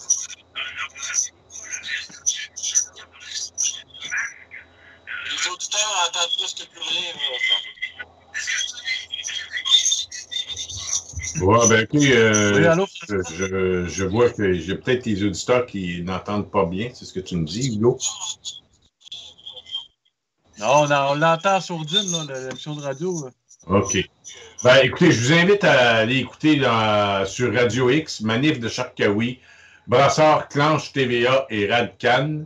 Les journalistes sont ignorants. Et il y a un autre que j'ai pas réussi à... Je vais essayer de l'ouvrir. C'est Jemila Benhabib qui... allez écouter ça aussi. Là, je vous invite à le faire. Elle dit que elle est quasiment en larmes, là, qui crie Allah Akbar, Charkaoui. Ça lui rappelle des amis tués par les islamistes. Je peux te dire une chose, c'est quand on a entendu pendant l'entrevue tantôt là, les cris, là, puis tu te dis, ouais, ben là, on s'en va où là-dedans? Là? Et puis les libéraux, eux, puis Québec solidaire, ben, c'est comme leurs alliés. Jacques Brassard, qui est historien, il faut le savoir, là, Jacques Brassard, qui est un ex-député du PQ, mais historien de profession, connaît son histoire. Il nous a même parlé du rapport Durham, Hugo. Et il nous dit que les ethnies sont sous la tutelle de la communauté anglophone. Bon, on n'a pas eu le temps d'entendre un peu ce qu'il dit que le maire... bon, il nous l'a dit un peu que ça venait d'un maire juif. Écoute, on s'en va où là-dedans, Hugo? Ben là, il faudrait définir c'est quoi tutelle, là. Je pense que les Autochtones sont sous tutelle de l'État fédéral. Après ça, là, je pense pas que les autres communautés soient sous tutelle en particulier. Brossard dit qu'ils sont sous la tutelle de la communauté anglophone. Les ethnies, les communautés ethniques. Ben, quand tu dis tutelle, ça dépend, là. C'est très large. Le mot peut être très large. Excepté que faut bien... L'État fédéral, il protège toutes les communautés... Oui, tout à fait. Et, oui, mais quand tu dis tutelle, ça veut dire qu'ils sont sous sous leur bannière. Et puis, je pense que Brossard a raison de le dire. Parce qu'on le voit. On le voit dans le vote. Une tutelle, c'est comme une domination, si on veut. Oui, domination, ça peut être comme ça peut être interprété comme ça, sous domination ou sous son redevable à. Pourquoi? On peut passer une émission là-dessus. Pourquoi? Mais je pense que quand on dit ça, c'est qu'on peut aller voir dans les boîtes de scrutin, dans les divers quartiers de Montréal, c'est quoi le vote, le pourcentage du vote que les libéraux ont à chaque élection, élection après élection, sont sous le des anglophones et le fédéral. Je pense que c'est un excellent commentaire d'Yvon Gay. Bon, il me parle là, de la Cour suprême. Je pense que j'ai une réponse pour le Kirpan. Tantôt, Yvon, la Cour suprême donne raison. C'est en 2006. La Cour suprême a donné raison à un jeune sikh de la commission scolaire Marguerite Bourgeois qui avait interdit à ce jeune de porter sa dague cérémoniale à l'école et les juges lui ont donné raison. Une décision unanime rendue par les 8 juges de la Cour suprême qui, unanime, hein, qui ont accordé aux jeunes le droit de porter à l'école son kirpan, un poignard symbolique dans la religion sikh. Fait que, c'est ça le multiculturalisme. Puis quand s'il y a le droit à l'école, ben peut-être le droit dans un avion. Et ce que j'ai reçu comme commentaire un petit peu plus tôt sur le clavardage, c'est à l'intérieur du Canada, ils ont le droit de porter leur kirpan dans les avions à l'intérieur du Canada. Ce qui fait OK. Mais, je veux pas faire l'avocat du diable, là, mais quand on dit multiculturalisme, là, ça voudrait dire que tout ce qui est culturel devrait être aussi protégé. Mais là, c'est pas tout ce qui est c'est pas tout ce qui est culturel. Il faut que ça soit religieux. Oui. Donc là, si ça serait, mettons, nous autres, les Québécois, si dans notre culture, on se promènerait toujours avec une hache sur du bois. Et on voudrait que nos enfants puissent aller à l'école avec, puis l'accoter sur leur pupitre dans la classe, tu sais. Là, on invoquerait que c'est culturel. Ça marcherait pas parce que là, ils diraient non, c'est pas religieux. Donc, multiculturalisme, ça dit plusieurs cultures. Mais là, c'est plutôt un aspect de protection des religions. Mais des religions qui sont considérées comme non-sectes, qui ne sont pas des sectes interdites. Donc, c'est les religions qui sont autorisées par l'État. Oui, c'est sûr, mais... Les religions qui ont des privilèges. Ils ont des privilèges fiscaux. Ils sont vraiment encouragés, là, tu sais. Puis c'est vrai... par tout cet arsenal législatif-là, l'État les encourage, tu sais. C'est comme si il encourage la propagation de toutes ces petites chapelles religieuses-là, là, tu sais, parce que, autrement dit, l'État, il en veut plus de religieux, tu sais, plus de différents clergés, plus de, tu sais, c'est tout le temps plus de religieux, là, tu sais. C'est un petit peu ça c'est là que je vois ça. Et je voulais souligner dans les commentaires YouTube, parce que je vais trouver il est où le direct, là. Les bons. Je trouve que Pierre-Yves Dubreuil fait des bons commentaires, là. Il dit les communautés vont invoquer n'importe quoi pour leur fin. Aujourd'hui, c'est la liberté individuelle. Après ça, c'est la diversité. Après, c'est empêcher le fascisme, etc., etc. Donc, ils ont toujours des super bons arguments, tu sais.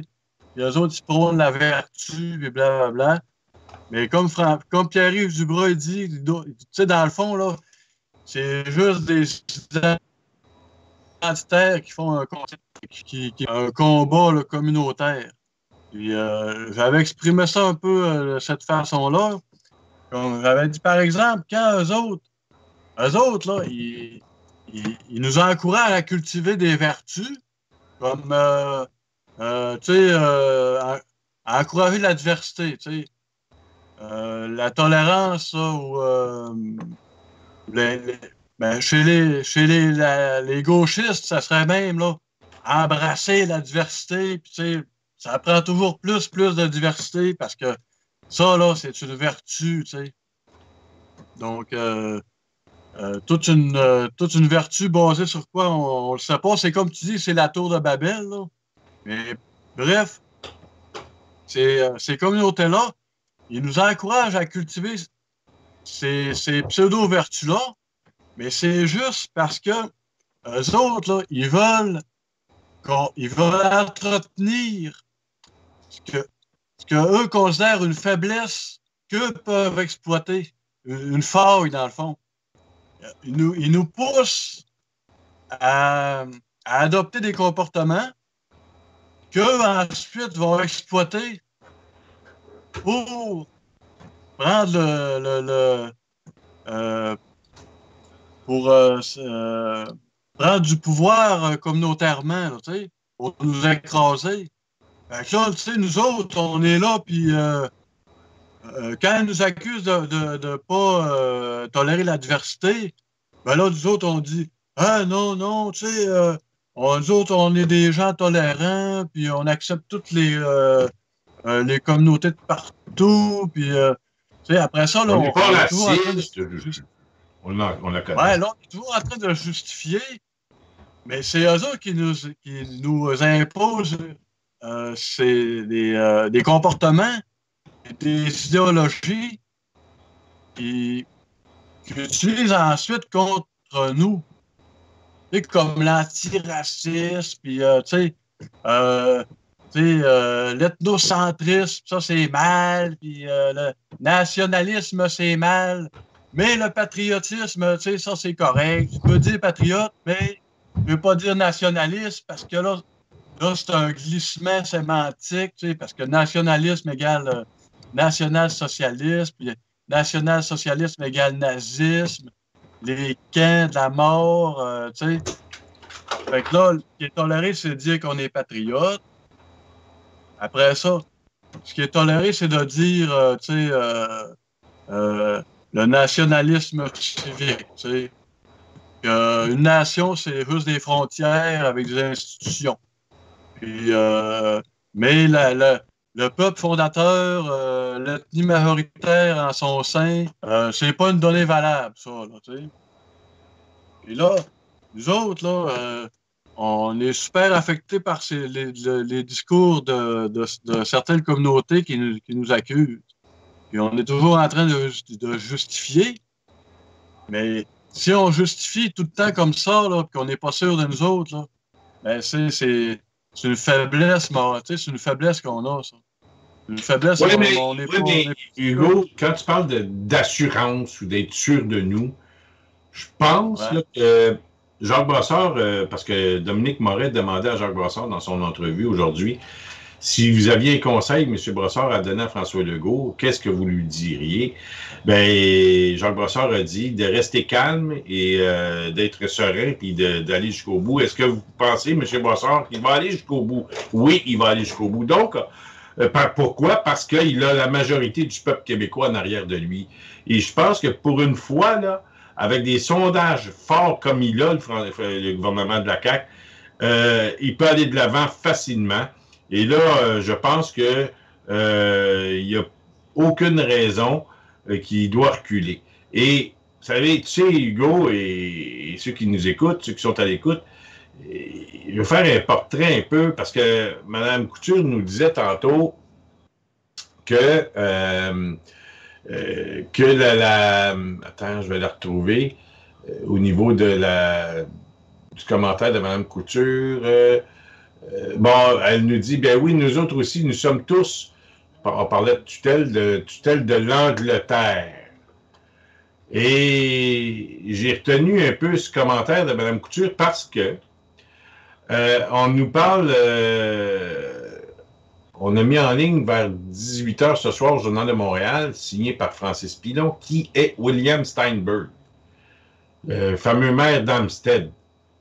Qu'on sait qu'il est en tourmente depuis vendredi passé pour avoir associé le projet de loi sur la laïcité à une forme de nettoyage ethnique. Ben, c'est le fils de Maurice et Clara Steinberg, propriétaire de la défunte chaîne québécoise de supermarché Steinberg. Tu te souviens de la chaîne Steinberg, Hugo? Ben oui. Bon, je m'en souviens pas. Je suis trop jeune pour avoir magasiné là, mais écoute, en 90, j'avais 8 ans. Fait que je ne sais pas quand ça a fermé. Ça a peut-être fermé dans ce coin-là, mais il me semble que Steinberg. Dans ce coin-là, oui. C'est une grosse chaîne, là, comme Métro. C'est gros, là, c'était comme métro. Bon, mais lui, William Steinberg, c'est le fils des proprios du supermarché Steinberg. Mais depuis 2006, il est le maire d'Amstead, situé ici à Montréal. Municipalité de 5000 habitants, superficie d'1,77 km². C'est pas gros, là.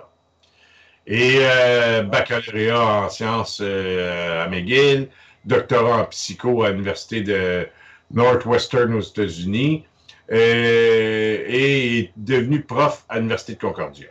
Dans le passé, le maire, William Steinberg de Amstead, le maire unilingue anglophone, a été à la tête d'une compagnie spécialisée dans le développement d'un logiciel de sondage qui permet de mesurer la satisfaction des clients et le moral des employés. Et au cours de sa carrière, mon cher Hugo, William Steinberg a reçu rien de moins que la médaille du jubilé de diamant de la reine Élisabeth II. Ça donne un aperçu où il se loge. OK? Fait que quand André Couture, Mme Couture nous dit qu'on est sous la tutelle de l'Angleterre, eh bien, l'Angleterre récompense des gens comme William Steinberg. Et aujourd'hui, ben, Ottawa ne sait plus par où commencer pour combattre la loi 21. Et ils sont en élection, il faut le rappeler, dans quelques mois. Fait que, je ne sais pas, là, mais je pense qu'ils sont en quelque part, que je le disais en début d'émission, par rapport à la clause nonobstant. Ils sont pris au niveau juridique. Mais là, ils sont pris ailleurs aussi. C'est les représentants qui sont contre la loi. Et ça, c'est un terme anglais, c'est des loose cannons. C'est des gens qui peuvent tirer dans n'importe quelle direction. Et on l'a vu, là, il nous l'a démontré, Dominique Morin avec Jacques Brossard. Ils ont fait une prière de rue. Et ça criait à la bord d'aplomb, là, puis par des centaines de personnes. Là. Fait que, puis là, Jacques Brossard disait que ça lui faisait peur. Et là, il y a Luc Lavoie qui en rajoute là-dessus. Là. Il dit on devrait laisser passer ça parce qu'il ne faudrait pas que ça devienne comme en France, comme si c'est eux qui doivent, ces extrémistes religieux-là, dicter la façon dont on doit se comporter et donc on doit vivre au Québec. Et pas seulement qu'au Québec, en Occident. Il ne faudrait pas adopter cette loi-là pour pas que ça devienne comme en France. Oui, parce qu'il y a des attentats. Il ne faudrait pas que ça devienne... Parce qu'en France, la loi dit ça, sont comme intolérants. Ça fait des attentats comme au Bataclan. Et puis, ça peut si on fait ça, la loi 21, bien, ça va devenir comme en France. Puis le gouvernement Legault va avoir du sang sur les mains. C'est ce qu'il a dit. Ah, ça, ça n'a pas de bon sens. Ça, c'est la voix, là. Puis il paraît qu'aujourd'hui, on a voulu le faire commenter là-dessus, il n'a pas voulu en rajouter. Ah oui, c'est ça, c'est Luc Lavoie, ça, oui, qui a dit ça. Hein. Il met toujours, là, comment je pourrais te dire, son petit grain de sel, là, mais, puis ça, c'en était un autre, ça. C'est un autre, Luc Lavoie, qui met de l'huile sur le feu. Fait que là, il va avoir pas mal de monde qui vont mettre de l'huile sur le feu là, d'ici le 1er juin, le 15 juin. Ouais, puis il y en a peut-être d'autres qui vont s'ajouter. On ne sait pas. Fait que là, tu as il est-tu encore à TVA, là, Luc Lavoie? Non, là, il n'est plus à TVA. Tu sais, il y a l'ajoute à TVA. OK. Mais il y a le même style d'émission à Radio-Canada. Avec des panélistes, là, puis des chroniqueurs, des chroniqueux, là, mettons. Là. Il est rendu là, avec sa cravate. Il est rendu à Radio-Canada. Radio-Canada l'a engagé. Parce qu'il s'est fait mettre dehors de TVA, parce qu'il fallait qu'il fasse un choix, là, entre 98.5, puis parce que là, Pelado s'en venait avec Cube Radio. Fait que là, il s'est fait mettre en porte, comme Drainville. Parce qu'ils ont voulu rester à 98.5. Mais là, Radio-Canada sont allés le chercher pour faire le même boulot qu'à l'ajoute. Mais là, il est un petit peu plus réservé. mais il est à d'autres stations de radio, Cogeco, et c'est là qu'il lâche son fou. C'est là qu'il lâche son fou. Moi, là, Luc Lavoie, là, je le vois vraiment comme un agent de la couronne. T'sais, possiblement qu'il y a des relations avec la GRC ou Ouais, je vois de même. je pense que c'est un provocateur. Il aime ça provoquer. C'est un provocateur. Je pense qu'il sait que, à quelque part, là, il est protégé. Il est protégé. Lui, il sait qu'il peut dire à peu près n'importe quoi. Là. Il peut dire des choses comme le maire d'Amstead, Stenberg. Lui aussi, il sait qu'il peut dire des affaires parce que à cause il y a sa communauté en arrière de lui. Il a ses privilèges communautaires. Luc Lavoie aussi a ses privilèges de royaliste. Puis ces gens-là, ils peuvent se permettre des choses que le commun des mortels, si on le dirait, on perd notre job, ou ben, tu sais. Fait que c'est là qu'on voit que c'est 2 poids, 2 mesures. Puis après ça, on avait c'est... Sur Facebook, on a un commentaire, madame, elle parle des menaces d'attentats terroristes contre le stade de Montréal. Ça, t'avais vu ça? Je viens de voir ça, là. Je viens de voir ça, que ça vient d'apparaître. J'ai vu qu'il y a 2 personnes qui ont fait des menaces pour faire sauter le stade de Montréal. Bon. Ouais, c'est un de mes amis Facebook qui... J'ai vu la capture d'écran qu'il avait faite. Il est allé relancer des islamistes par Facebook. Puis, fait que, étant donné qu'il les a poussés dans le coin, là, eux autres, ils se sont... à faute d'arguments, là, ils ont pris les nerfs, puis je pense qu'ils ont écrit ça, là, tu sais. Il a fait une capture d'écran de ça, lui. Ouais. Puis après ça, il y a quelqu'un d'autre, je pense, qui a alerté la police, là.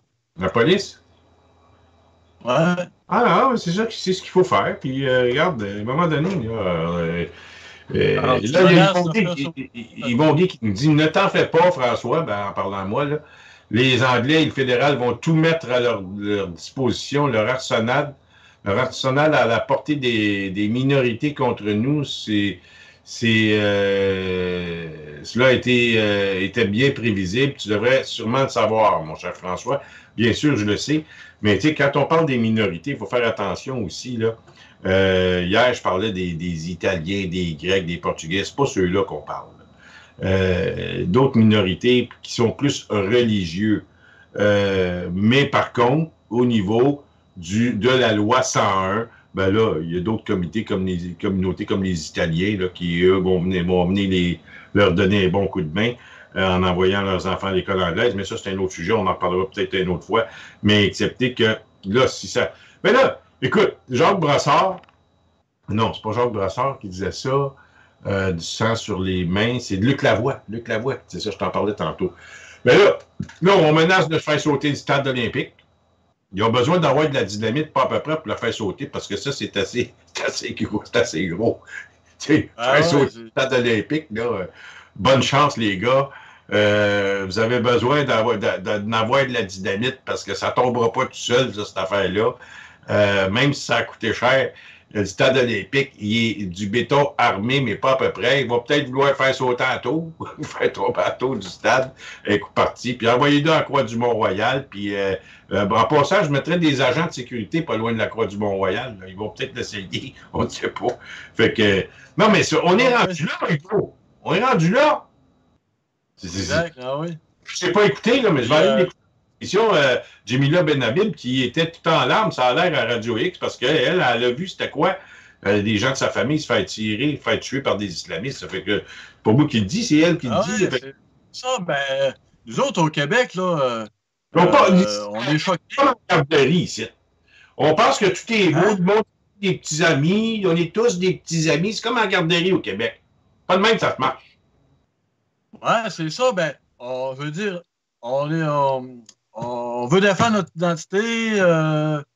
C'est sûr que l'islam radical, ça nous dérange. Mais on n'a pas... on n'a pas vécu d'horreur de conflits interreligieux encore ici. Fait que, tu sais, on prend pas ça à cœur comme une personne comme Jamila Benabil, qui, elle, tu sais, elle a vécu ça de l'intérieur. Oui, tout à fait. Commentaire d'Yves Dubreuil, avant que ça, parce que le temps file, Hugo. Luc Lavoie dit des discours dominants, c'est tout. Il s'arrange pour attaquer les plus faibles. C'est un profiteur. Bon, il y a Kumbaya François. Pas besoin de faire exploser le stade, il va disparaître tout seul. Bon, ça, c'est OK, là, on peut en rire un peu. Mais en bout de ligne, il faut revenir à l'essentiel. C'est que le gouvernement Legault va falloir qu'il ait les reins solides. Puis moi, là, je peux dire une chose, il faut qu'ils aient des bons gardes du corps. Parce qu'ils peuvent se faire attaquer. Là. Ils peuvent se faire même physiquement. Et je pense que tu es d'accord avec moi, Hugo? Oui, puis pour aussi du point de vue psychologique aussi, d'avoir des gardes du corps.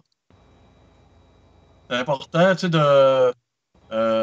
ça montre que, tu sais, l'autorité. Et que c'est pas les autres qui ont le monopole de la violence sur nous autres.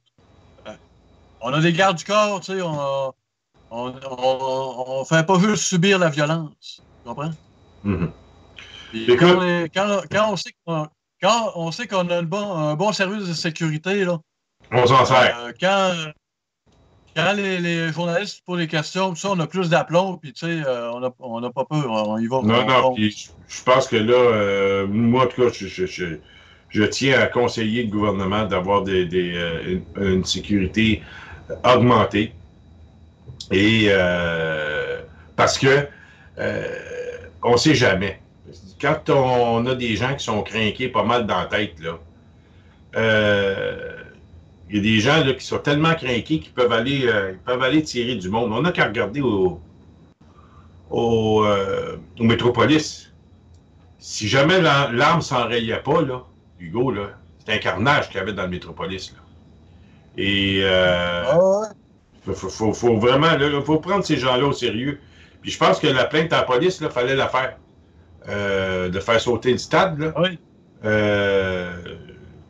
Il y a un autre commentaire, Cactus, une chance qu'Henri Bain ne peut pas sortir. Non, mais il y a des crinqués comme ça, il y en a partout. Il faut faire attention, puis on n'est jamais assez prudent. Hugo, merci d'avoir été là. Oui? As-tu quelque chose à rajouter? Oui, je voudrais, avant de finir, répondre à la question de Entertainment Executive. Là. Il dit Hugo Girard, existe-t-il de l'islam non radical? Je vais donner un exemple d'islam non radical. En Europe, si je ne me trompe pas, il y a un petit groupe qui veulent ouvrir une mosquée, mais pour avec des imams homosexuels. Donc, ça serait mon exemple d'islam non radical.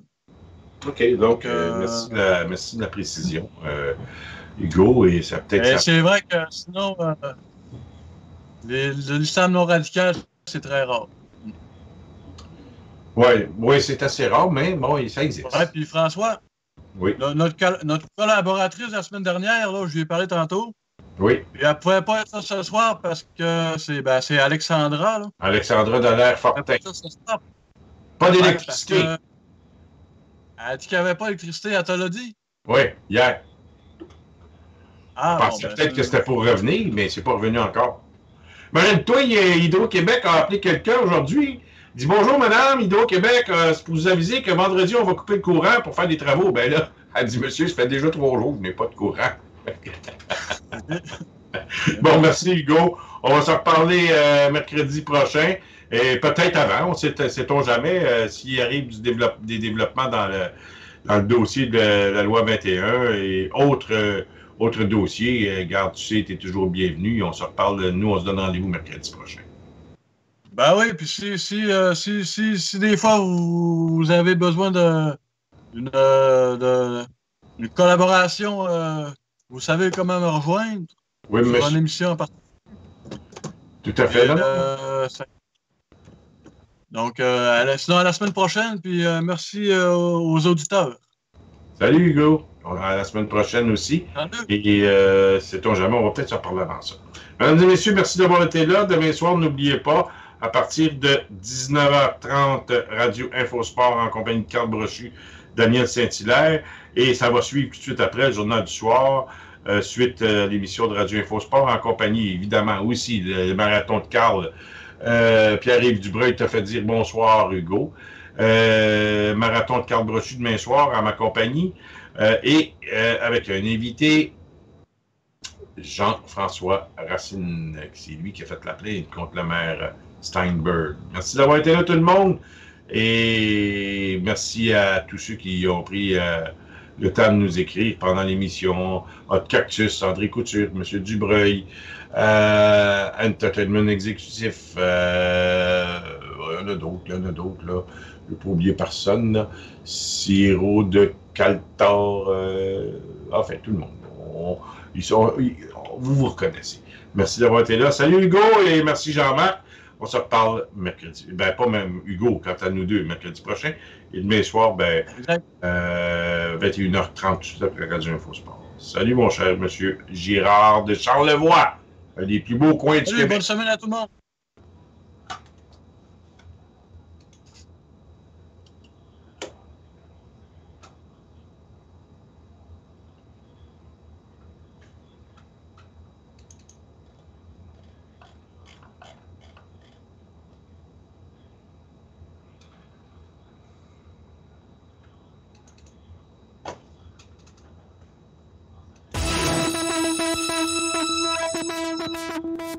C'était le journal du soir, au micro de radioinfocité.com. Pour tout commentaire, nous vous invitons à nous écrire info@radioinfocité.com.